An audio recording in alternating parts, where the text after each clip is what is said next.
أشهد أن لا إله إلا الله.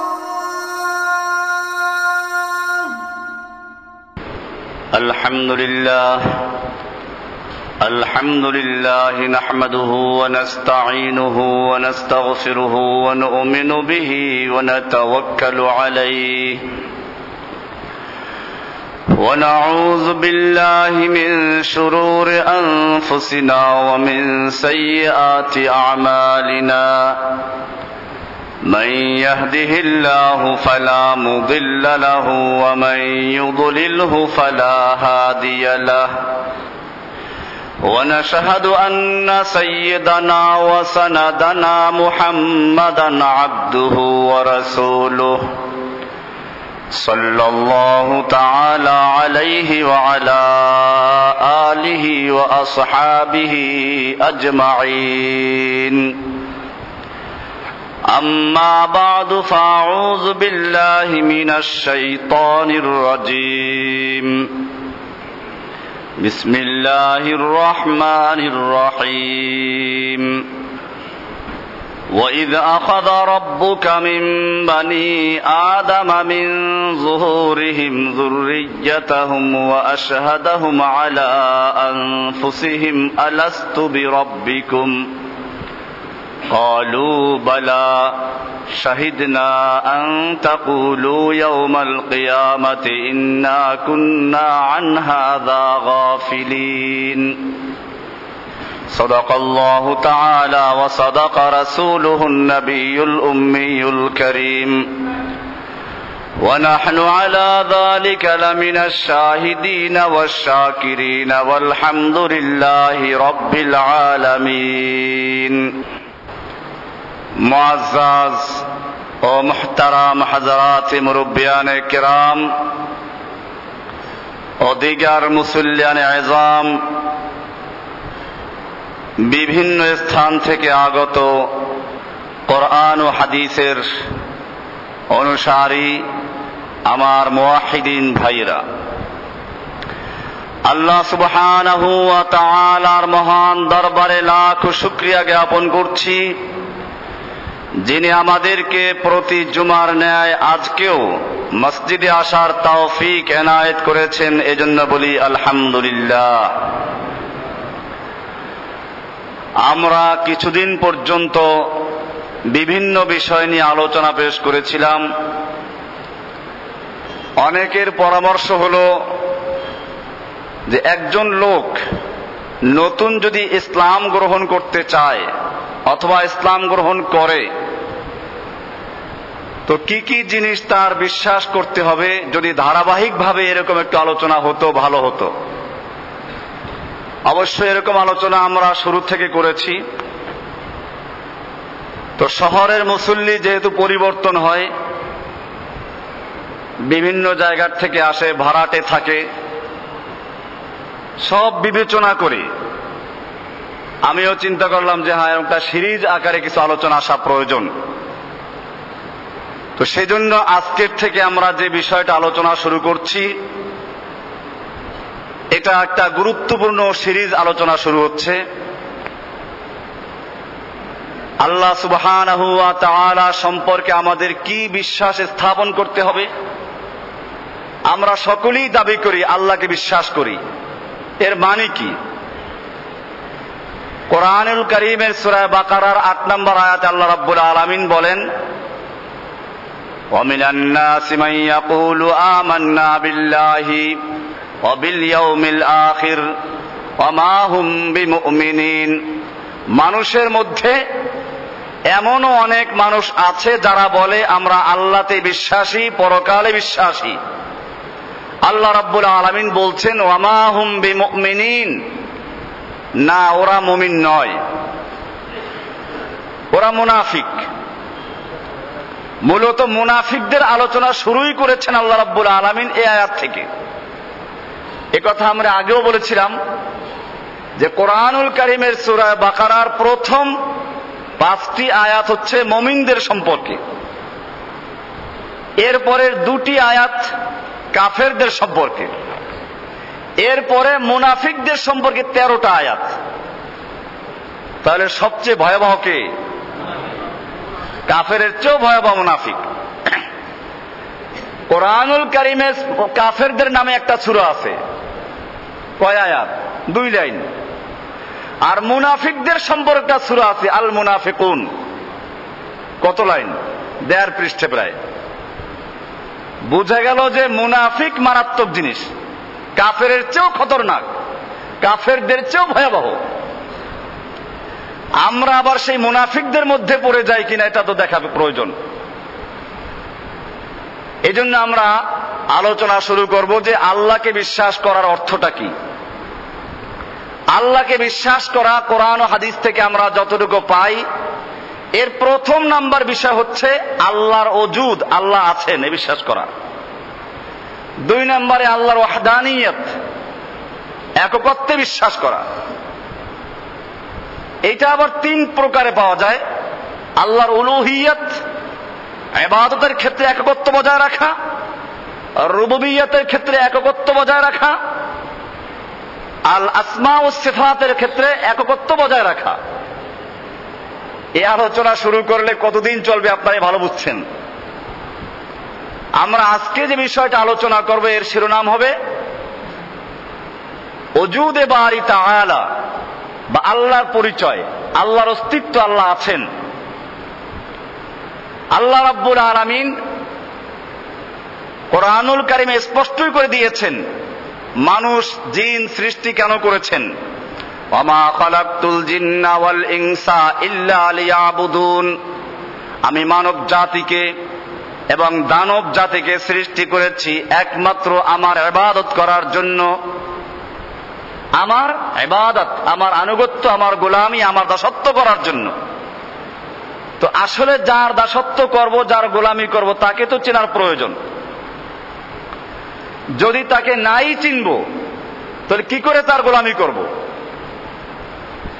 এজন্য আল্লাহর পরিচয় লাভ করা এটা একটা প্রথম শর্ত ঈমানের জন্য। কে সে যাকে আমরা ইবাদত করব? আল্লাহ রাব্বুল আলামিনও বিষয়টার গুরুত্ব দিয়েছেন। মানব জাতিকে সৃষ্টি করে দুনিয়াতে পাঠাবার আগেই সমস্ত রূহগুলোকে একাত্র করে একটা বিশাল সমাবেশ করলেন, যেখানে আদম থেকে শুরু করে কিয়ামতের আগ পর্যন্ত যে মানুষটা জন্মগ্রহণ করবে সমস্ত মানুষকে আল্লাহ রাব্বুল আলামিন সেই সমাবেশে অংশগ্রহণ করতে বাধ্য করেছেন। কোরআনুল কারীমের সূরা আরাফের 172-73 নম্বর আয়াত, ওয়াইদ আখাযা রাব্বুকা মিন বানি আদামা মিন যুহুরিহিম যুররিয়াতাহুম, আল্লাহ রাব্বুল আলামিন আদম আলাইহিস সালাতু ওয়াস সালামের পিঠের থেকে তার সন্তানদের রূহগুলোকে বের করলেন। মিন যুহুরিহিম, এখানে যুহুরিহিম আদমের থেকে তার সন্তানদের, আবার সেই সন্তানদের পিঠের থেকে তাদের সন্তানদের, এইরকম ভাবে আল্লাহ রাব্বুল আলামিন সমস্ত রূহগুলোকে বের করলেন, সৃষ্টি করলেন। এরপরে নিজের পরিচয় দিলেন, ওয়া আশহাদাহুম আলা আনফুসিহিম, তাদের উপরে আল্লাহ রাব্বুল আলামিন তাদেরকে সাক্ষ্য বানালেন, নিজের উপরে নিজেকে সাক্ষ্য রাখলেন, তুমি তোমার সাক্ষী হও। আলাস্তু বিরাব্বিকুম, আমি তোমাদের রব নই কি? আমি কি তোমাদের রব নই? এটা নিশ্চয়ই তিনি পরিচয় দিয়ে, নিশ্চয়ই তিনি যে রব, তার রবের ক্ষমতা, রবের গুণাবলী, এই সব কিছু আলোচনা করে আল্লাহ রাব্বুল আলামিন আবার পরীক্ষা নিচ্ছেন। আলাস্তু বিরাব্বিকুম, বলো আমি তোমাদের রব নই কি? প্রশ্ন করলেন।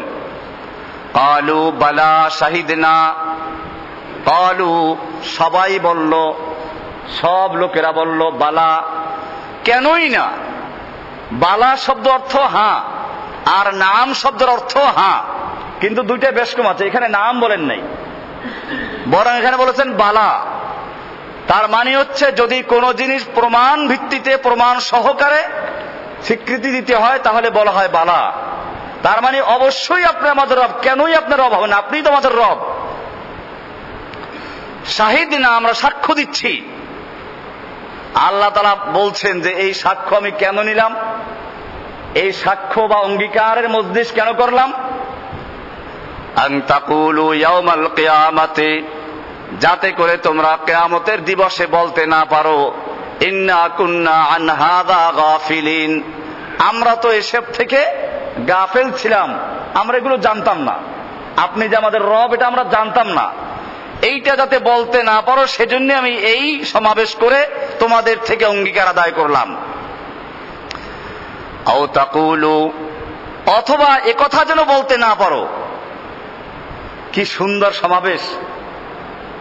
রুহু জগতে থাকা অবস্থায়, দুনিয়াতে পাঠাবার আগেই আল্লাহ তাআলা বলছেন আও তাকুলু, অথবা যেন তোমরা একথা বলতে না পারো ইন্নামা আশরাকা আবাউনা মিন ক্বাবলু, আমাদের বাপ দাদারা আগে শিরিক করেছে।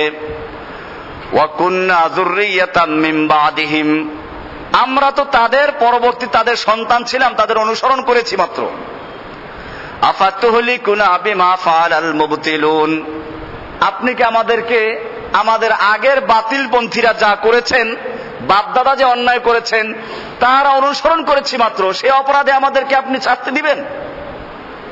এই অভিযোগ যাতে করতে না পারো আমি সেজন্য তোমাদের থেকে সাক্ষ্য আদায় করলাম, তোমাদেরকে আমি সাক্ষ্য রাখলাম তোমাদের নিজের বিরুদ্ধে। দুনিয়াতে এসে কি সেটা ঘটে নাই?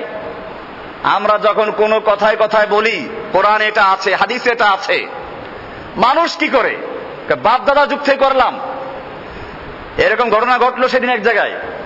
আমি বললাম যে কোরআনে আল্লাহ তাআলা কি বলছেন, সূরা নিসার 59 নম্বর আয়াতে আল্লাহ বলছেন ফাইন তানাজাতুম ফি শাইইন, যদি তোমরা কোনো বিষয়ে বিবাদে ঝগড়া বিবাদে লিপ্ত হও, মতানৈক্য দেখা যায়। হাতেমবাগের খতিব সাহেব বলছেন এরকম, আর আমাদের দেশের সমস্ত আলেমরা বলছেন আরেক রকম, মতানৈক্য দেখা দিল, তাহলে যাবা কার কাছে? আল্লাহ তাআলা বলছেন ফাইন তানাজাতুম ফি শাইইন, যদি তোমরা কোনো বিষয়ে বিবাদে লিপ্ত হও, মতানৈক্য দেখা যায়, তাহলে কি করো? বাপ দাদা কি করলো সে দেখো, বড় হুজুর কি বললে তা দেখো, কোন পীর সাহেব কি বললেন তা দেখো। আল্লাহ তাআলা পরিষ্কার বলছেন ফারুদ্দুহু ইলাল্লাহি ওয়ার রাসূলে, তোমরা তা আল্লাহ এবং তার রাসূলের কাছে ফিরিয়ে দাও। ইন কুনতুম তুমিনুনা বিল্লাহি ওয়াল ইয়াউমিল আখির, যদি সত্যিকার অর্থে আল্লাহকে বিশ্বাস করো, পরকালে বিশ্বাস করো, তাহলে আল্লাহ এবং তার রাসূলের কাছে ফিরিয়ে দাও। মানে কোরআনের কাছে ফিরিয়ে দাও, হাদিসের কাছে ফিরিয়ে দাও। কোরআন হাদিস যা বলে তা মানো, না মুফতি জসিমউদ্দিন রহমানি, না অমুক মুফতি, না অমুক দুনিয়ার সমস্ত আলেম, কাউকে মানা দরকার নেই, কোরআনকে দেখো। কে বললেন? আল্লাহ রাব্বুল আলামিন। এবার আল্লাহর রাসূল কি বলছেন? বিদায় হজের ভাষণটা কয়েক জায়গায় হয়েছিল, আরাফাতের ময়দানে, মুজদালিফার মাঠে, মিনায়, সব ভাষণ মিলালে যে কথা কয়েক জায়গায় পাওয়া যায়। আল্লাহর রাসূল বারবার বলেছেন, কয়েকবার বলেছেন তারাকতু ফীকুম আমরাইন, আমি তোমাদের মাঝে দুটো জিনিসকে রেখে যাচ্ছি, লান তাদিল্লু মা তামাসসাকতুম বিহিমা, তোমরা ততক্ষণ পর্যন্ত পথভ্রষ্ট হবে না, গোমরাহ হবে না, পদস্খলিত হবে না, যতক্ষণ পর্যন্ত সেই দুটো জিনিসকে আঁকড়ে ধরবে। সেই দুটো জিনিস কি? দেশের সমস্ত আলেম, বড় বড় পীর সাহেব, বড় বড় মুফতি সাহেব, বড় মুহাদ্দিস সাহেব, বড় ইমাম সাহেব, আল্লাহর রাসূল সাল্লাল্লাহু আলাইহি ওয়াসাল্লাম পরিষ্কার করেছেন সেই দুটি জিনিস হচ্ছে কিতাবুল্লাহি ওয়া সুন্নাত রাসূলিহি, একটা হচ্ছে আল্লাহর কিতাব কোরআনুল কারীম, দ্বিতীয় হচ্ছে আল্লাহর রাসূলের হাদিস, সহিহ হাদিস। আল্লাহ রাব্বুল আলামিন সেজন্যই দুনিয়াতে আসার আগেই আমাদের থেকে অঙ্গীকার আদায় করলেন, বলো আলাস্তু বিরাব্বিকুম, আমি তোমাদের রব নই কি? সব মানুষেরা আল্লাহর সামনে স্বীকার করলো, ক্বালু বালা, অবশ্যই আপনি আমাদের রব, শাহিদ না, আমরা সাক্ষ্য দিচ্ছি। আল্লাহ তাআলা বললেন কেন এই সাক্ষী নিলাম, কেন অঙ্গীকার আদায় করলাম? যাতে এই দুইটা অভিযোগ করতে পারে মানুষ, একটা আমি জানি না, আর একটা হলো বাপদাদা যুগ থেকে করে আসছে, বাপদাদা করেছে। আল্লাহ এই দুইটাকে উল্লেখ করে দিলেন যে এইটা যদি বলতে না পারো। ও মুসলমান, তুমি আল্লাহকেও মানলা না, আল্লাহর রাসূলকেও মানো না। এখন এই যুগে যখন কোরআন এবং হাদিস থেকে বলা হয়, একদল দিনদার মানুষ বলে ফেলে সমস্ত আলেমরা কি বুঝে নাই, অমুক আলেম কি বুঝে নাই? তওবা করো মুসলমান, আল্লাহর নির্দেশ তুমি মানো না, রাসূলের নির্দেশ মানো না। আল্লাহ বলছেন ফারুদ্দুহু ইলাল্লাহির রাসূল, কোরআনের কাছে ফিরিয়ে দাও, রাসূলের কাছে ফিরিয়ে দাও। রাসূল বলেছেন কোরআন এবং হাদিসকে মানো। আর তুমি বললা অমুক পীর সাহেব কি বোঝেন নাই, অমুক বড় হুজুর বোঝেন নাই। তওবা করো মুসলমান, ফিরে আসো কোরআন এবং হাদিসের কাছে। আল্লাহ রাব্বুল আলামিন, আমি যে বিষয়ে আলোচনা করছি আল্লাহর, আজকে ওই বিষয় নিয়ে আলোচনা হচ্ছে না, পরিচয় নিয়ে, আল্লাহর পরিচয় নিয়ে। আল্লাহ রাব্বুল আলামিন পরিচয় দিলেন, আবার পরীক্ষা নিলেন, এরপরে দুনিয়ায় পাঠিয়ে দিলেন, যাও দুনিয়াতে যাও। দুনিয়াতে গিয়ে ঈমানের পরে সবচেয়ে গুরুত্বপূর্ণ ইবাদতের নাম হচ্ছে সালাত, যা সব সময়ের জন্য ফরজ। সালাতে দাঁড়িয়ে একটা সূরা তোমাকে বাধ্যতামূলক পড়তে হবে, সেটা সূরা ইয়াসিন। যারা না পড়লে সালাত হবে না। সূরা আর রহমান তো কি এটা না আয়াতুল কুরসি। আল্লাহর রাসূল সাল্লাল্লাহু আলাইহি ওয়াসাল্লাম বলছেন লা সালাতা ইল্লা বিফাতিহাতিল কিতাব, ফাতিহাতুল কিতাব সূরা ফাতিহা ছাড়া কোনো নামাজ হবে না। এই সূরার এত গুরুত্ব, সেই সূরাটা যখন আমরা শুরু করি তখন কি দিয়ে শুরু করি? আলহামদুলিল্লাহি রাব্বিল আলামিন। এত গুরুত্বপূর্ণ সূরা। এই হাদিসের কারণে ইমাম আবু হানিফা রাহমাতুল্লাহ আলাইহি বলেছেন সূরা ফাতিহা পড়া ওয়াজিব, আর অন্য ইমামরা বলেছেন ফরজ। উদ্দেশ্য একই। অন্যান্য ইমামদের কাছে সূরা ফাতিহা না পড়লে নামাজ টোটালি বাতিল হয়ে যাবে। ইমাম আবু হানিফা রাহমাতুল্লাহ আলাইহি বলেন যে নামাজে সূরা ফাতিহা পড়াটা ওয়াজিব, না পড়লে নামাজ দোহরানো ওয়াজিব, আবার পড়তে হবে। এইভাবে গুরুত্ব কেন? আল্লাহ রাসূল সাল্লাল্লাহু আলাইহি ওয়াসাল্লাম বলছেন লা সালাতা ইল্লা বিফাতিহাতিল কিতাব, সূরা ফাতিহা ছাড়া কোনো সালাত হবে না। কেন? এই সূরাকে বলা হয় উম্মুল কোরআন। কোন তাফসীর কিতাব থেকে দেখা যায় আল্লাহ রাব্বুল আলামিন আদম থেকে শুরু করে ঈসা আলাইহিস সালাম পর্যন্ত যত আসমানি কিতাব নাজিল করেছেন, সমস্ত কিতাবের সার মর্ম এবং খুলাসা নাজিল করেছেন কোরআন শরীফকে।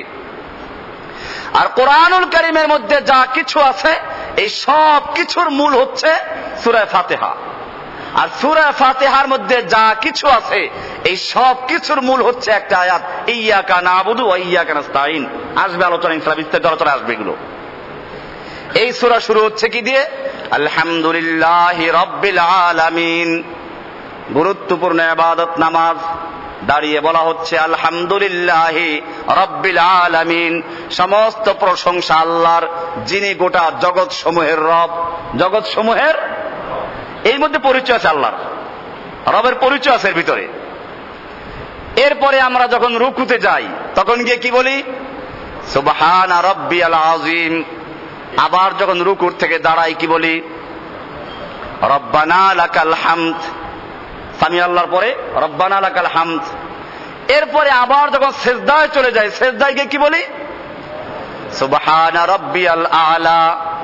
তার মানে হচ্ছে দাঁড়ানো অবস্থায় রব, রুকু অবস্থায় রব, সিজদা অবস্থায় রব।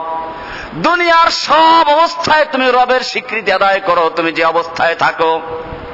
দুনিয়াতে আসার আগে রবের স্বীকৃতি দেওয়া হলো, দুনিয়াতে আসার পরে রবের স্বীকৃতি দেওয়া হচ্ছে। দুনিয়ার থেকে চলে যাওয়ার পরে আখিরাতের সফর শুরু হচ্ছে। আখিরাতের সফরের প্রথম ঘাঁটি, প্রথম স্টেশনের নাম কি? কবর। কবরে গেলে প্রশ্ন হবে কয়টা? তিনটা প্রশ্ন হবে। তিনটা প্রশ্নের প্রথম প্রশ্ন কি? মান রব্বুকা, কে তোমার রব ছিল? জীবনে তুমি কাকে রব হিসেবে মেনেছ? তোমার রব কে ছিল বলো? তোমার রব কোন শাসক, কোন ফেরাউন, নমরুদ, হামান, অথবা কোন নেতা নেত্রী, কোন জনক, কোন ঘোষক, এই সব ছিল কিনা? মান রব্বুকা, বলো তোমার রব ছিল কে? তখন কি বলতে হবে? রবকেই তো চিনি না। বিষয়টা গুরুত্বপূর্ণ কিনা? আল্লাহ রাব্বুল আলামিন দুনিয়াতে আসার আগে বললেন আলাস্তু বিরাব্বিকুম, আমি তোমাদের রব নই কি? দুনিয়াতে আসার পরে দাঁড়ানো অবস্থায় রব, রুকু অবস্থায় রব, সিজদা অবস্থায় রব। দুনিয়ার থেকে যাওয়ার পরে আবার কবরে প্রথম প্রশ্ন মান রব্বুকা, কে তোমার রব বলো। রব সম্পর্কে জানার প্রয়োজন আছে কিনা? এই রবের পরিচয় নিয়ে আলোচনা হচ্ছে। আল্লাহ রাব্বুল আলামিন এই পরিচয় কোরআনে কারিমে দিয়েছেন। সূরা তাহা এর 50 নম্বর আয়াত, 20 নম্বর সূরার 50 নম্বর আয়াতে আল্লাহ রাব্বুল আলামিন মুসা আলাইহিস সালামকে এবং হারুনকে বললেন, যা ফেরাউনকে গিয়ে রবের দাওয়াত দাও। তো ফেরাউন তো নিজেই রব দাবি করত, খালি রব না, কোরআনে বলা আছে আনা রব্বুকুমুল আলা, আমি প্রধান রব। এটার অবশ্য ভিন্ন অর্থ আছে, যেটা আমাদের আলোচনায় আসবে, এটা কি অর্থ সে দাবি করেছিল। মুসা আলাইহিস সালাতু ওয়াস সালাম যখন গিয়ে তাকে রবের দাওয়াত দিলেন, তখন এই ফেরাউন প্রশ্ন করলো, ফামার রব্বুকুমা ইয়া মুসা, ও মুসা তোমার রব কে? কারণ রবের একটা অর্থ যেটা আমরা বুঝি প্রতিপালক, এটা ফেরাউনও বুঝতো। তো মুসা আলাইহিস সালাতু ওয়াস সালামকে তো লালন পালন করেছিল ফেরাউনই, ফেরাউনের ঘরেই সে লালিত পালিত হয়েছিল, বড় হয়েছিল। সে অর্থে ফেরাউন এটাই বলতে চায় যে তোমার রব তো আমি, তুমি কোন রবের দাওয়াত দিচ্ছ? আল্লাহ রাব্বুল আলামিন ফেরাউনকে বুঝাবার জন্য যে মুসা আলাইহিস সালামকে ইলম দান করেছিলেন, মুসা যে উত্তর দিয়েছিলেন, তার মধ্যে রবের পরিচয় তুলে ধরা হয়েছে আমাদের জানার জন্য। আল্লাহ রাব্বুল আলামিন কোরআনুল কারীমে তা কোট করে দিয়েছেন। قال ربنا الذي أعطى كل شيء خلقه ثم هدى। ও ফেরাউন, আমি যে রবের দাওয়াত দিচ্ছি, আমি যে রবের প্রতি ঈমান আনার জন্য বলছি, সেই মহান রব তোমার মতো কোন দুর্বল রব নয়। قال ربنا الذي أعطى كل شيء خلقه, সেই মহান রব যিনি সমস্ত মাখলুকাতকে সৃজন দান করেছেন, সৃষ্টি করেছেন। কুল্লা শাইইন খালকাহু, সব মাখলুকাতকে যিনি সৃষ্টি করেছেন। সুম্মা হাদা, হাদা মানে হচ্ছে জরিয়ায়ে মাস, কি তরফ রাহনুমাই করনা, জীবিকা জীবন যাপনের সমস্ত পদ্ধতি যিনি শিক্ষা দান করেছেন। শুধু সৃষ্টি করে নয়, সৃষ্টি করার পরে জীবনের পদে পদে যখন যা লাগবে, যখন যা প্রয়োজন, বিনা দরখাস্তে বিনা আবেদনে যিনি নিজের থেকে বুঝে শুনে পূরণ করেন, তার নাম হচ্ছে রব। আমি সেই রবের প্রতি তোমাকে আহ্বান জানাচ্ছি। রবের অর্থ পরিষ্কার হয়ে গেছে না? রব মানে হচ্ছে জীবনের সূচনা থেকে পূর্ণতায় পৌঁছানো পর্যন্ত ধাপে ধাপে যখন যা প্রয়োজন নিজের পক্ষ থেকে বুঝে শুনে বিনা দরখাস্তে বিনা আবেদনে যিনি পূরণ করেন, তার নাম কি? এবারে পরিষ্কার হয়ে গেছে? আরো একটু পরিষ্কার করা হচ্ছে। আমরা যখন মায়ের পেটে ছিলাম, মানুষ যখন মায়ের পেটে তৈরি হলো, 5 মাস তার সময় চলে গেল, বডি তৈরি হয়ে গেছে, রুহু চলে এসেছে, এবারে ক্ষুধার লেগে গেছে। মায়ের পেটে ক্ষুধা লাগলে খাওয়াবে কি? মায়ের পেটে বসে আন্দোলন করার সুযোগ নেই, এমনকি শিশু যে কান্নাকাটি করে সেই সুযোগও নাই। সেখানে কে খাবার দিবে? আল্লাহু আকবার। যিনি সৃষ্টি করেছেন তিনি এই চিন্তা করেছেন। আল্লাহ রাব্বুল আলামিন নিজের থেকে বুঝে শুনে মায়ের মাসিক ঋতুস্রাব বন্ধ করে দিয়ে বাচ্চার নাভির সঙ্গে সংযোগ দিয়ে খাবারের বন্দোবস্ত করেছেন, যাতে মায়ের পেটে বসে শিশু না খেয়ে কান্নাকাটি করে কষ্ট না পায়। যিনি বিনা দরখাস্তে বিনা আবেদনে নিজের পক্ষ থেকে বুঝে শুনে এই ব্যবস্থা করেছেন, তিনি হচ্ছেন রব। ক্বালা রাব্বুনাল্লাযী আতা কুল্লা শাইইন খালকাহু সুম্মা হাদা। আমি আল্লাহর রব দিয়ে পরিচয় দিচ্ছি, কারণ রবের থেকে উলুহিয়াতে চলে যাবে। আল্লাহ সুবহানাহু ওয়া তাআলা এখানে বুঝিয়ে দিলেন যে আমি তোমার রব। এরপরে আসুন, মায়ের পেটের থেকে আস্তে আস্তে বড় হলো, 9 মাস চলে গেল, 10 দিন হয়ে গেল, এবারে দুনিয়াতে আসবে। দুনিয়াতে এসেই তো মানুষের তৈরি করা খাবার খেতে পারবে না। মানুষের তৈরি করা খাবার ঠান্ডা হলে সর্দি লাগবে, গরম হলে মুখ পুড়ে যাবে, শক্ত হলে গলা আটকে যাবে, বিভিন্ন রোগ জীবাণুর আক্রমণ হতে পারে। আল্লাহ রাব্বুল আলামিন নিজের থেকে বুঝে শুনে মায়ের বুকের ভিতরে এমন এক সুন্দর দুধ তৈরি করেছেন। তার মধ্যে প্রথম দুধটা একটু গাঢ়, আবার হলুদ বর্ণের ঘন দুধ, শাল দুধ বলে যেটাকে। আগের অশিক্ষিত গ্রামের মেয়ে লোকেরা বলতো যে শাল দুধটাকে চিপড়ে ফেলে দিতে হবে, কারণ এটা পান করলে ধনুষ্টঙ্কর হয়। আল্লাহ ধনুষ্টঙ্কর হওয়ার জন্য সৃষ্টি করেছেন। বর্তমান যুগে আপনারা হাসপাতালে গিয়ে দেখবেন লেখা আছে, বাচ্চাকে মায়ের বুকের শাল দুধ পান করতে দিন। কারণ ডাক্তাররা আবিষ্কার করেছেন, পরীক্ষা নিরীক্ষা করে তারা বুঝতে পেরেছেন, এই মায়ের বুকের শাল দুধ এটা বাচ্চা যখন দুনিয়াতে আসবে, একদিকে তার খাবারের প্রয়োজন, একদিকে পানির প্রয়োজন, আর একদিকে বিভিন্ন রোগ জীবাণুর থেকে বাঁচার জন্য ঔষধের প্রয়োজন। আল্লাহ রাব্বুল আলামিন মায়ের বুকের ভিতরে এই শাল দুধকে একসাথে খাবার এবং পানীয় এবং সমস্ত রোগের প্রতিষেধক হিসাবে সবকিছু দিয়ে তৈরি করেছেন আল্লাহ সুবহানাহু ওয়া তাআলা। তার নাম হচ্ছে শাল দুধ। ক্বালা রাব্বুনা আল্লাযী আ'তা কুল্লা শাইইন খালকাহু সুম্মা হাদা। ও ফিরআউন, আমি তোমাকে সেই রবের দাওয়াত দিচ্ছি যিনি বিনা দরখাস্তে বিনা আবেদনে এই বাচ্চার জন্য মায়ের বুকে দুধের ব্যবস্থা করেছেন। এবারে বাচ্চা দুধ পান করে করে বড় হচ্ছে, প্রায় 2 বছর হয়ে গেল। এবারে দুধের উপরে নির্ভর করা চলে না, তাকে খিচুড়ি খেতে হবে, মুরগির বাচ্চা খেতে হবে, কবুতরের বাচ্চা খেতে হবে। আল্লাহ রাব্বুল আলামিন নিজের পক্ষ থেকে বুঝে শুনে বিনা দরখাস্তে বিনা আবেদনে আবার ওই বাচ্চার মুখে ছোট ছোট দাঁত তুলে দিচ্ছেন, দাঁত উঠিয়ে দিচ্ছেন। দাঁত চলে আসলো, বাচ্চা খিচুড়ি খাচ্ছে, মুরগির বাচ্চা খাচ্ছে, খেতে খেতে আরো বড় হচ্ছে। এবারে দুধ চলে গেল, 7-8 বছর বয়স হয়ে গেল। এখন আর শুধুমাত্র ছোট বাচ্চা খেলে চলবে না, গরুর হাড্ডি, খাসির হাড্ডি চাবাতে হবে। আল্লাহ রাব্বুল আলামিন আবার একটা ধাক্কা দিলেন, ওই ছোট মুখের ছোট দাঁতগুলো ফেলে দিয়ে এবারে বড় বড় দাঁত দিচ্ছেন। মুখটা একটু বড় হয়ে গেছে, তবে কি সুন্দর, একসাথে না, একটা পরে একটা উঠে, একটা পরে একটা উঠে।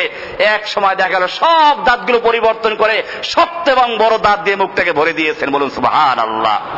ক্বালা রাব্বুনা আল্লাযী আ'তা কুল্লা শাইইন খালকাহু সুম্মা হাদা।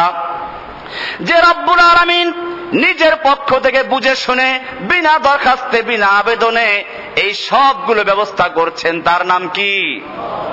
আল্লাহকে চেনা যাচ্ছে না? আর রব এমনি ভাবে আল্লাহ রাব্বুল আলামিন শুধু মানুষকে দিয়ে না। আপনি বলবেন যে হুজুর বুঝলাম, ডিমের ভিতরে তো বাচ্চা হয়, ওরা খাবার পায় কোত্থেকে? আপনি দেখবেন ডিমের ভিতরে 2টা অংশ, একটা হলুদ, একটা সাদা লালা। হলুদ অংশ দিয়ে বাচ্চা তৈরি হয়। ডিমের ভিতরে বাচ্চা তৈরি হলো, ভিতরে বসে বাচ্চা খাবার খেলো, বড় হয়ে গেল, রুহু চলে আসলো, ওখানেও তো খাবারের প্রয়োজন। ওইখানে মায়ের নাভির সঙ্গে সংযোগ দেওয়া সম্ভব না। আল্লাহ রাব্বুল আলামিন নিজের পক্ষ থেকে বুঝে শুনে বিনা দরখাস্তে বিনা আবেদনে ওই বাচ্চার জন্য খাবারের ব্যবস্থা করেছেন, সেটাই হচ্ছে ওই সাদা লালা। ডিমের ভিতরে হচ্ছে হাঁসের বাচ্চা, মুরগির বাচ্চা, কুমিরের বাচ্চা, কচ্ছপের বাচ্চা, যত পাখির বাচ্চা সবগুলোতে ডিমের ভিতরে বোধে খেতে খেতে খাবারের গুদাম শেষ করে ফেলেছে। এখন কি করবে? আল্লাহ রাব্বুল আলামিন তাকে এবার জ্ঞান দান করলেন, তোমার চতুর্দিকে যে সাদা প্রাচীর, এটা কোনো চীনের প্রাচীর না, এটা খুব হালকা, তোমার ঠোঁট দিয়ে চতুর্দিকে ঠোকরাও। এবারে ডিমের ভিতরে বসে বাচ্চা চতুর্দিকে ঠোকরাতে শুরু করলো। ঠোকরাতে ঠোকরাতে যখন চতুর্দিকে সমান তালে ঠোকরালো, এবার আল্লাহ তাআলা এবার মাথা দিয়ে মারো ধাক্কা। ধাক্কা মারতে মারতে সে দুনিয়ার বুকে চলে আসে। এরপরে কি প্রশিক্ষণ প্রাপ্ত! মুরগির বাচ্চা যখন চিল দেখে, মা যখন সংকেত দেয়, সব গিয়ে ডানা দিয়ে ঢুকে পড়ে। ডিমের ভিতর থেকে হাঁসের বাচ্চা বের হয়, মুরগির বাচ্চা বের হয়। আপনি নিয়ে যান না পানির কাছে, হাঁসের বাচ্চা পানি দেখলে আনন্দে মেতে উঠবে, সাঁতার কাটতে শুরু করবে, তার কোনো ভয় নেই। সেজন্য মনে করে যে পানি আমার জন্য সৃষ্টি হয়েছে। পক্ষান্তরে মুরগির বাচ্চা পানির কাছে নিয়ে যান, পানিতে নামবে, মরতে রাজি, পানিতে নামতে রাজি না। কে শিক্ষা দিল হাঁসের বাচ্চাকে পানি তোর জন্য উপযুক্ত, কোনো অসুবিধা নেই? আর কে শিক্ষা দিল মুরগির বাচ্চাকে, খবরদার তুই পানিতে নামবি না, পানিতে নামলে কিন্তু আর বাঁচবি না? যিনি শিক্ষা দিয়েছেন তিনি হচ্ছেন আবার আপনার রব। ক্বালা রাব্বুনা আল্লাযী আ'তা কুল্লা শাইইন খালকাহু সুম্মা হাদা। আমার রব হচ্ছে সেই রব যিনি সবকিছুকে সৃষ্টি করে জীবিকার জন্য যা কিছু প্রয়োজন এই সবগুলো বিনা দরখাস্তে বিনা আবেদনে শিক্ষা দান করেন। তিনিই কে? শীতের দিনে শীত প্রধান দেশগুলোতে যখন শীতে পানি বরফ হয়ে যায়, পাখিরাও দেশে আর বাঁচতে পারে না, মাছ খাওয়ার কোনো উপযুক্ত পরিবেশ নাই, ডুবোতে পারে না, বরফ হয়ে গেছে। আল্লাহ রাব্বুল আলামিন তাদেরকে বলে দেন, যাও বাংলাদেশের হাওর বাওর খাল বিল নদী নালা সব তোমার জন্য উন্মুক্ত, পাসপোর্টের দরকার নেই, ভিসা দরকার নেই, উড়াল দাও। হাজার হাজার মাইল পাড়ি দিয়ে বিভিন্ন দেশ থেকে পাখিগুলো এসে বাংলাদেশের হাওর বাওর খাল বিল মাতিয়ে তোলে, গান গেয়ে একেবারে নাচিয়ে তোলে। এদের জন্য নিরাপত্তা আইনও আছে, পাখি মারলে অসুবিধা আছে না? পুলিশ ধরে জেল দিয়ে দিবে। কি সুন্দর অবস্থা। এরপরে আবার যখন শীত চলে যায় তখন কি বসে থাকে এরা? আবার উড়াল দেয়। কে তাদেরকে জ্ঞান দান করছেন? قال ربنا الذي أعطى كل شيء خلقه ثم هدى। শুধু এ পর্যন্তই না, একটা বাবুই পাখি তাল গাছে বাসা বানায়, দেখবেন যে কি সুন্দর করে বাসা বানায়। এরপরে আবার যাতে করে স্ত্রীর মুখ দেখা যায় সেই জন্য কাদা লাগায়, জোনাকি পোকা ধরে লাগায়, যাতে করে কারণ সরকারের বিদ্যুৎ সেখানে পৌঁছে না। এইভাবে প্রত্যেকটা প্রাণী আপনি দেখবেন যার যা প্রয়োজন। আমাদের দেশে কুকুরের গায়ে পশম কম, বিদেশি কুত্তার গায়ে পশম বেশি। কেন? ওই দেশে শীত প্রধান দেশ, শীতের সময় মানুষেরা কম্বল দিয়ে পোশাক তৈরি করে শীতের থেকে রক্ষা পায়। এই কুকুরের গায়ে পোশাক পরাবে কে? আল্লাহ রাব্বুল আলামিন ওর গায়ে একটা স্থায়ী কম্বল দিয়ে ব্যবস্থা করেছেন। বলুন সুবহানাল্লাহ। আমাদের দেশে যদি ওরকম অবস্থা হতো তাহলে গরমের দিনে যেমন মহিষে পানিতে সাঁতরায় এরকম কুকুরকেও সাঁতরাতে হতো। এই জন্য আল্লাহ রাব্বুল আলামিন যখন যা প্রয়োজন, একটা বইতে দেখলাম যে ঘোড়ার এই যে পশমগুলো, ঘাড়ে পশম, কেন এই পশমগুলো? এই পশমগুলো দিয়ে সে গরম নেয়। ইঁদুরের লেজ কেন লম্বা এত? একটা বইতে লিখেছে যে ইঁদুরের এই লেজ দিয়ে সে এয়ার কন্ডিশনের কাজ করে। যখন শরীরে তাপ বেড়ে যায়, গরম লাগে, ওটা দিয়ে সে তাপ বের করে দেয়। আবার যখন ঠান্ডা হয়ে যায় ওটা দিয়ে সে গরম নেয়। কি সুন্দর ব্যবস্থা আল্লাহ রাব্বুল আলামিন করেছেন। এটাই বলা হচ্ছে আলহামদুলিল্লাহ রব্বুল আলামিন। গোটা জগৎ সমূহের যিনি রব, স্থল জগৎ, পানি জগৎ, আকাশ জগৎ, এরপরে আবার পানি জগতে প্রাণী জগৎ, উদ্ভিদ জগৎ, স্থল, এরকম কত হাজার জগৎ, প্রাণীর মধ্যে কত বার জগৎ।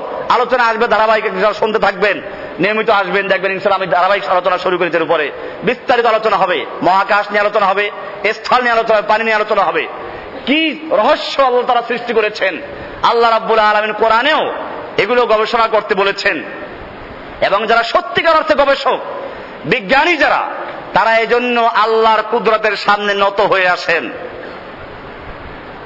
কোরআন থেকে দেখাবো আমি বিজ্ঞানীদের মতামতগুলো আমি অনেকগুলো নোট করেছি। বহু বিজ্ঞানীদের মত আছে আমি স্রষ্টা সম্পর্কে। এই জন্য তো বলা হয় যে বিজ্ঞানীরা নাস্তিক হয় না। এমনিও দুনিয়াতে নাস্তিকদের সংখ্যা খুবই নগণ্য, কিন্তু বর্তমানে দেখা যাচ্ছে নাস্তিক বেড়ে যাচ্ছে। আমাদের সেজন্য মনে রাখতে হবে, যারা দাওয়াতের কাজ করেন, এই বিষয়গুলো খুবই গুরুত্বপূর্ণ। ডারউইনের অনুসারী আগে খুব কম ছিল, এখন বর্তমানে বিশ্ববিদ্যালয়তে এগুলো পড়ানো হচ্ছে এবং ওদের সংখ্যা ভারী হচ্ছে। মানুষ বানর থেকে এসেছে, সৃষ্টিকর্তা বলতে কিছু নেই, আল্লাহ বলতে কিছু নেই। কই সে চাঁদে গেলাম, দেখলাম না তো সেই মুসলমান যাকে বলে আল্লাহ, হিন্দু যাকে বলে ভগবান, খ্রিস্টান যাকে বলে ঈশ্বর, কাউকে দেখলাম না। তুমি কতটুকু গিয়েছো? মহা সৃষ্টির কোথায় তুমি গিয়েছো? এই জন্য বিজ্ঞানীদের মতামত আনা হবে। ওই বিজ্ঞানী সে বলল যে মানুষ বানর থেকে এসেছে, এইগুলো মানুষ পড়ে। বিশ্বাস যদি না হয় পিছনে হাত দিয়ে দেখো, ল্যাপটা পড়ে গেছে, তার প্রমাণ এখনো আছে। বানর চিড়িয়াখানায় এখনো আছে না? জন্ম চিড়িয়াখানায়, জন্ম থেকে শুরু করে মৃত্যু পর্যন্ত চিড়িয়াখানায়। কোন বানর তো এখন পোয়া মানুষ, সোয়া মানুষ, আধা মানুষ হচ্ছে না। একটা প্রাণীর সঙ্গে কোন দিক থেকে মিল থাকলেই যে সেটা হবে তা জরুরি না। পাবদা মাছ আর বোয়াল মাছে মিল আছে। এই জন্য কোন ব্যক্তি বলে না এস পর্যন্ত যে এই পাবদা মাছ হচ্ছে বোয়াল মাছের পূর্বপুরুষ, গজাল মাছ, শোল মাছ, টাকি মাছ মিল আছে। এই জন্য কেউ বলবে যে গজার মাছ, টাকি মাছগুলো হচ্ছে আপনার, টাকি মাছ হচ্ছে গজার মাছের পূর্বপুরুষ। এরকম ভাবে আবার আর এক বিজ্ঞানীর আবিষ্কার করলেন, একটা মহা বিস্ফোরণের ফলে এই পৃথিবী সৃষ্টি হয়েছে। আসবে সেগুলো, বিগ বাং আবিষ্কার করলো, আর খুব খুশি হলো। আমরা দেখাবো কোরআন আয়াত থেকে এবং বিজ্ঞান থেকে। এই জন্য বলেছি সত্যিকার অর্থে বিজ্ঞানী যারা, তারা কোরআনের সামনে নত হয়ে আসে, আল্লাহর দ্বীনের সামনে নত হয়ে আসে। আর তুলা গাছেও ফল হয়, তুলা ফল, আর অন্যান্য ফল গাছেও ফল, আম হয়, লেচু হয়, কাঁঠাল হয়। ফলগুলো যেগুলো উপকারী ফল, এগুলো যত পাকে বড় হয় তত নিচের দিকে নত হয়ে আসে। আর তুলা ফল যত পাকে তত হালকা হয় আর উপরে চলে যায়, গাঢ় মোটা করে, এরপরে ফেটে যায়, বাতাসে উড়ে অস্তিত্ব উড়ে চলে যায়। ঠিক তেমনি ভাবে নাস্তিক যারা দুনিয়াতে, তারা থাকে যে দুনিয়ায় সর্বস্ব, খাওয়া দাওয়া ফুর্তি করো, দুনিয়াটা বস্তু বড়, এইসব নিজেরা বলে। আর মানুষকে শিখায়। এই নাস্তিকদের পরিচয় শেষ পর্যন্ত মরার আগে ভয় ঢুকে, শেষ পর্যন্ত বলে আমাকে হাসপাতালে দান করো, অমুক জায়গায় দান করো, কবর দিও না। কারণ জানে কবরে যদি রাখা হয় ফেরেশতারা এমন বাড়ি মারবে, মাথা ভেঙে 70 গজ নিচে চলে যাবে, আবার তোলা হবে। এই ভয় তাদের মধ্যে ঢুকিয়ে দেওয়া হয়, আল্লাহ ঢুকিয়ে দেন। সেজন্য তারা বলে আমাকে হাসপাতালে দান করো। করে না এগুলো? এক নাস্তিক যে সারা জীবন আল্লাহকে অস্বীকার করেছে, মরার আগে বললো আমাকে হাসপাতাল দান করো, নিয়ে গেল সেই কি ঢাকা মেডিকেলে নিয়ে গেল, ডাক্তাররা হাত জোর করে খবরদার, এর লাশ এখানে দরকার না, আমাদের পরীক্ষা নিরীক্ষা দরকার নাই, আর এক হাসপাতালে নিয়ে গেল, দরকার নাই এখানে।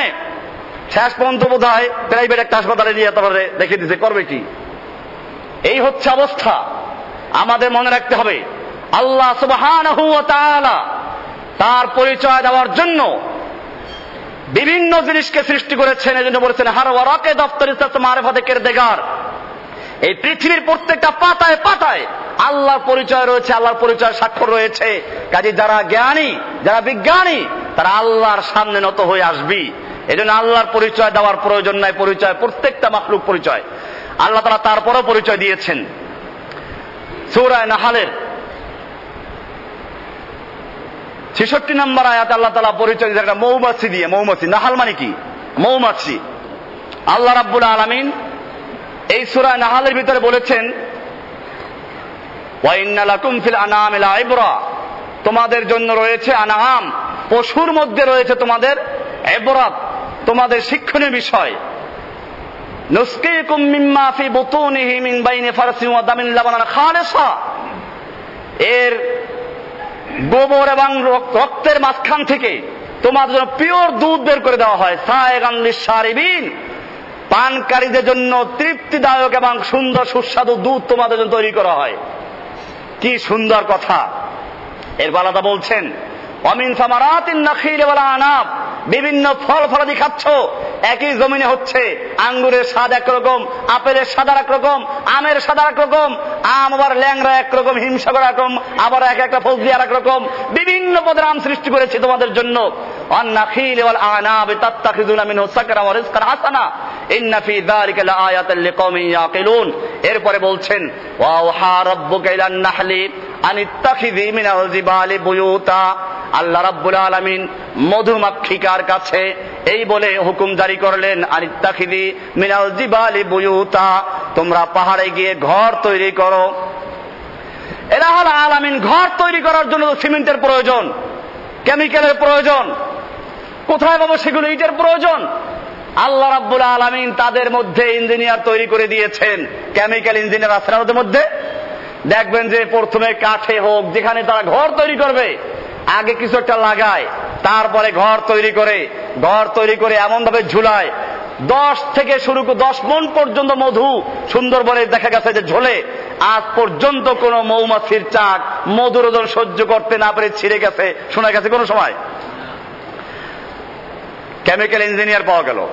এবারে ঘর তৈরি করার জন্য প্ল্যানিং ইঞ্জিনিয়ারের প্রয়োজন। আল্লাহ রাব্বুল আলামিন ওদের জন্য তো বুয়েট তৈরি করেন নাই, ডুয়েট তৈরি করেন নাই। ওদের মধ্যে সেই ইঞ্জিনিয়ার সাহেবরা আছেন, আপনি মেপে গিয়ে দেখেন ওদের প্রত্যেকটা ঘর ষষ্ঠকোণ বিশিষ্ট, এবং ঘরগুলো ওদের বাচ্চার জন্য ঘর আলাদা, ওদের নিজের থাকার জন্য আলাদা, মৌ রাখার জন্য ঘর আলাদা। আল্লাহ তাআলা বলছেন এরপরে মধু তৈরি করার জন্য কি করতে হবে? আল্লাহ তাআলা বলছেন মধু তোমরা ঘর তৈরি করো। ঘর তৈরি করবো কোথায়? মিনাল জিবালি, পাহাড়ে গিয়ে ঘর তৈরি করো। পাহাড়ে যারা বসবাস করে তারা মধু খাবে, গ্রামের লোকদের কি হবে? তাদেরও তো প্রয়োজন। আল্লাহ তাআলা বলছেন আমিনাস সাজার, গাছে গিয়ে মধু তো মৌচাক নির্মাণ করো। গ্রামের লোকদের ব্যবস্থা হলো, শহরের লোকরা কি করবে? তাদেরও তো মধুর প্রয়োজন। আল্লাহ তাআলা বলছেন ওয়ামিম্মা ইয়ারিশুন, এবং শহরের বিল্ডিং গুলোর কার্নিশের সঙ্গে তোমরা মৌচাক নির্মাণ করো। এবারে মধু কেমনে হবে? সুম্মা কুলি মিন কুল্লি সামারাতি, অতঃপর তোমরা সব ফলের থেকে ফুলের থেকে গিয়ে তোমরা খাও, ফলের থেকে ফুলের থেকে রস নিয়ে আসো। ফাসলুকি সুবুলা রাব্বিকা যুলুলা, আমরা যে চলবো আমাদের তো কম্পাস নাই। ইঞ্জিনিয়ার সাহেবরা, মেরিন ইঞ্জিনিয়ার যারা, তারা সমুদ্রে চলে, কম্পাস থাকে, তারপরেও দিক হারাইয়ে ফেলায়, সাগরে চলে যায়, শেষ পর্যন্ত বিভিন্নভাবে তাদেরকে উদ্ধার করতে হয়। আমাদের তো এটাও নাই। আল্লাহ রাব্বুল আলামিন ওদেরকে সে জ্ঞান দান করেছেন। বিবিসির থেকে একটা বিজ্ঞান একটা আসরা সোমবারে ওইটা শুনতাম মাঝে মধ্যে। ওখানে বলতো যে মৌমাছি নিয়ে একদম আলোচনা করলো যে মৌমাছির মধ্যে একটা গ্রুপ আছে যারা কাজ হলো সন্ধান করা। এরা গিয়ে সন্ধান করে কোন জায়গায় মধু আছে, এরপরে এরা এসে খবর দেয় কর্মীদেরকে, এই কর্মীরা গিয়ে তারপরে আবার ওখানে চলে যায়। এই যে 10 মাইল পর্যন্ত চলে গেল মধু আনার জন্য, এর মধ্যে কোন মৌমাছি রাস্তা হারাইছে? জিজ্ঞেস করছে যে হাতেমবাগ মসজিদের কার্নিশের সঙ্গে আমার বাসা, কিন্তু ভুলে গেছি, একটু বলে দাও। আল্লাহ তাআলা বলছেন বোঝা গেল ওদের মধ্যে মেরিন ইঞ্জিনিয়ারও আছে। কম্পাসও লাগে না, তারকা দিয়েও দিক নির্ণয় করতে হয় না। আল্লাহ তাআলা বলছেন ফাসলুকি সুবুলা রাব্বিকা যুলুলা, তোমার রবের পথ দেখানো পথে তোমরা চলতে থাকো। এরপর আল্লাহ বলছেন ইয়াখরুজু মিন বুতুনিহা শারাবুন মুখতালিফুন আলওয়ানুহু ফিহি শিফাউল লিন-নাস, তার পেটের থেকে বিভিন্ন কালারের পানীয় দ্রব্য বের হয় যার মধ্যে রয়েছে মানুষের জন্য শেফা। আল্লাহ রাব্বুল আলামিন এভাবে বুঝালেন একটা ক্ষুদ্র মৌমাছি তার চলার জন্য যে জ্ঞানের প্রয়োজন আল্লাহ তাও দান করেছেন। সেজন্যই সূরা তাহার 50 নম্বর বলছেন ক্বালা রাব্বুনাল্লাযী আতা কুল্লা শাইইন খালকাহু সুম্মা হাদা, আমার রব হচ্ছেন সেই মহান রব্বুল আলামিন, মহান স্রষ্টা, যিনি সমস্ত মাখলুকাতকে সৃষ্টি করেছেন এবং সৃষ্টি করে যার যখন যা প্রয়োজন সবগুলোকে নিজের পক্ষ থেকে ধাপে ধাপে প্রয়োজনে পূরণ করেন। তার নাম হচ্ছে কি? রব। এইভাবে আল্লাহকে চিনতে হবে। ইনশাআল্লাহ আলোচনা আরো চলবে, ধারাবাহিক আলোচনা দীর্ঘদিন পর্যন্ত চলবে। আমরা প্রত্যেকেই, কারণ এইগুলো আমাদের সমাজে এখন যুবকরা নাস্তিক হচ্ছে দলে দলে, তারা তাদের রবকে চিনে না। আমরা ইনশাআল্লাহ প্রমাণ করব যে আল্লাহ সুবহানাহু ওয়া তাআলাকে চিনার জন্য নিজের মধ্যে নিদর্শন আছে, স্থলে আছে, জলে আছে, আকাশে আছে, সব জায়গায় আল্লাহর পরিচয় আছে। শুধুমাত্র দরকার একটু জ্ঞানের। ইব্রাহিম আলাইহিস সালাতু ওয়াস সালাম সেই জন্যই একদিন তার বাপকে বললেন যে বাপ, তোমরা যে কাজ করছো একটা বোকামির মধ্যে আছো। ইন্নী আরাকা ওয়া কওমাকা ফি দালালিম মুবিন, আমি তোমাকে এবং তোমার জাতিকে দেখতে পাচ্ছি স্পষ্ট বিভ্রান্তির মধ্যে রয়েছো, গুমরাহির মধ্যে রয়েছো। তার বাপ বলল কি বললো তুমি? আমরা গুমরাহির মধ্যে আছি। তিনি দলিল পেশ করলেন যে হ্যাঁ তোমরা কিভাবে গুমরাহ। সেজন্য তিনি আসলে রবের সন্ধান পেয়েছিলেন। আল্লাহ তাআলা বলছেন যে আমি ইব্রাহিমকে রবের সন্ধান দিয়েছি এভাবে। ইব্রাহিম আলাইহিস সালাম একবার বসে আছেন, তিনি চিন্তা করতে লাগলেন যে আসলে আমার রবকে, আমার জাতি মূর্তি তৈরি করে নিজের হাতে, আবার সেই মূর্তি বিক্রি করে, আবার সেই মূর্তির পূজা করে, যেই মূর্তির সৌন্দর্য, যেই মূর্তির নষ্ট হওয়া সব নির্ভর করে ওই মূর্তি তৈরিকারীর উপরে। আর সেই মূর্তিগুলোর সামনে আবার খাবার দিয়ে পূজা করে, মূর্তি খায়ও না, আর এইগুলো পূজা করছে। সেজন্য বলছেন কোরআনে বলছেন সূরা আনআম 6 নম্বর সূরার 74 নম্বর আয়াত থেকে শুরু করে ওয়াইদ ক্বালা ইব্রাহিমু লিআবিহি আযার আতাত্তাখিযু আসনামান আলিহা ইন্নী আরাকা ওয়া কওমাকা ফি দালালিম মুবিন, আমি এবং তোমাকে এবং তোমার জাতিকে দেখতে পাচ্ছি স্পষ্ট গুমরাহির মধ্যে আছো। এরপর তিনি রাতের বেলায় গবেষণা করতে লাগলেন যে আসলে আমার রবকে। ও যুবকেরা, তোমাদের জন্য ইব্রাহিম আলাইহিস সালাম আদর্শ। এই ক্ষেত্রেও বলছেন ফালাম্মা জান্না আলাইহিল লাইলু রাআ কাওকাবা, যখন রাতের আধার নেমে আসলো তিনি আকাশের দিকে তাকালেন, দেখলেন যে সুন্দর সাজানো গুছানো তারকা। রাআ কাওকাবা ক্বালা হাযা রাব্বি, এবারে তিনি বললেন এটা আমার রব। কি সুন্দর তারকা, এগুলোই বোধহয় আমার রব। ফালাম্মা আফালা ক্বালা লা উহিব্বুল আফিলিন, যখন তারকাগুলো ডুবে গেল বললেন আমি যারা ডুবে যায় তাদেরকে ভালোবাসি না। ফালাম্মা রাআল কামারা বাযিগান ক্বালা হাযা রাব্বি, এরপরে যখন আবার পূর্ণিমার সময় চাঁদ দেখলেন বলে এটা মাশাআল্লাহ আরো বড়, অনেক আলোক উজ্জ্বল, এটা আমার রব। হাযা রাব্বি। ফালাম্মা আফালা, যখন চাঁদ ক্ষয় হলো, আস্তে আস্তে ডুবে গেল, বললেন লা ইল্লাম ইয়াহদিনি রাব্বি লাকুনান্না মিনাল কওমিদ দাল্লিন, আমার রব যদি আমাকে হেদায়েত না করেন, আমাকে পথ প্রদর্শন না করেন, আমিও তাহলে পথভ্রষ্ট হয়ে যাব। ফালাম্মা রাআশ শামসা বাযিগাতান, এরপরে আবার যখন দিনের বেলায় সূর্য দেখলেন, খেয়াল করলেন সূর্য তো ডেইলি দেখেন, ডেইলি কি চিন্তা করে নাকি? আপেল তো ডেইলি পড়ে। ওই কোন বিজ্ঞানী যেন আপেল দেখে যে মধ্যাকর্ষণ আবিষ্কার করলেন, হ্যাঁ, উনি কি আপেল তো সবসময় দেখতেন, ওই দিন দেখলেন কি জন্য? ওই দিনের দেখা অন্য দিনের দেখা বেশ কম ছিল, সেরকম এটাও না। সূর্য তো উনি ডেইলি দেখেন। বললেন ফালাম্মা রাআশ শামসা বাযিগাতান, যখন সূর্যকে দেখলেন আলোক উজ্জ্বল স্পষ্ট হয়ে উঠল, তিনি বললেন হাযা রাব্বি হাযা আকবার, এটা আমার রব, এটা বড়। ফালাম্মা আফালাত, যখন সূর্য ডুবে গেল ক্বালা ইয়া কওমি, এবারে বুঝতে পারলেন, হে আমার জাতি শুনে রাখো, ইন্নী বারিউম মিম্মা তুশরিকুন, তোমরা আল্লাহর সঙ্গে যাদের শিরিক করছো, অংশীদার বানাচ্ছ, আমি তার থেকে মুক্ত আমি ঘোষণা করছি। শুনে রেখো, ইন্নী ওয়াজ্জাহতু ওয়াজহিয়া লিল্লাযী ফাতারাস সামাওয়াতি ওয়াল আরদা হানিফা ওয়া মা আনা মিনাল মুশরিকিন। আমি চন্দ্র নয়, সূর্য নয়, আকাশ তারকা নয়, সব কিছুকে বর্জন করে আমি সেই মহান সৃষ্টিকর্তা যিনি চন্দ্রকে, সূর্যকে, আমাকে, তোমাকে, গোটা সৃষ্টিকে সৃষ্টি করেছেন, আমি তার দিকে মুতাওয়াজ্জিহ হচ্ছি। ইন্নী ওয়াজ্জাহতু ওয়াজহিয়া লিল্লাযী ফাতারাস সামাওয়াতি ওয়াল আরদা, যিনি আসমান এবং জমিনকে সৃষ্টি করেছেন, আমি তার দিকে মুতাওয়াজ্জিহ হচ্ছি। ওয়া মা আনা মিনাল মুশরিকিন, আমি মুশরিকদের অন্তর্ভুক্ত নই। স্পষ্ট হয়ে গেল। এভাবেই আল্লাহ রাব্বুল আলামিনকে তার পরিচয় দিয়ে, তার সৃষ্টি দিয়ে চিনতে হবে। ইনশাআল্লাহ এটা দীর্ঘ আলোচনা হবে। আমরা নিয়মিত নিজেরাও আসবো, অন্য ভাইদেরকেও নিয়ে আসবো, যেন তারা আল্লাহকে চিনে, আল্লাহর ইবাদত কিভাবে সেই বিভাগে আগে আসতে পারে। আল্লাহ তাআলা আমাদের সকলকে তৌফিক দান করুন। ওয়া সাল্লাল্লাহু তাআলা আলা নবিয়িনা মুহাম্মাদিন ওয়া আলা আলিহি ওয়া আসহাবিহি আজমাইন।